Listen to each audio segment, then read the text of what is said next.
Si mama kasi wala siyang filter pag ako kausap. Siguro kasi nga, ano ko firstborn.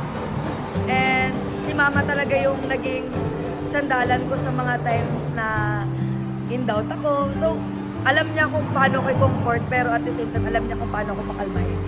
Yung kailangan, parang direct to the point talaga si mama sa akin. Walang filter pag pinupuna ko. Alam mo yun, yung, syempre pag sa kasama, may filter pa para hindi sumama yung loob. Si mama talaga kahit sumama yung loob ko, sasabihin niya, nak, mali ka sa ganun. So, very thankful ako kasi meron akong support system na ganun. And very proud ako kasi nga, si mama yung nagpapalakas ng loob ko talaga every time na ganito, yung mga games na may mga emotions na pumapasok na negative.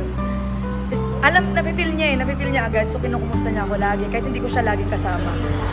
One call away lang talaga siya, lagi, alam niya kung paano talaga pag-aanin yung loob ko at i-improve pa yung sarili ko. So, very thankful ako kay mama talaga.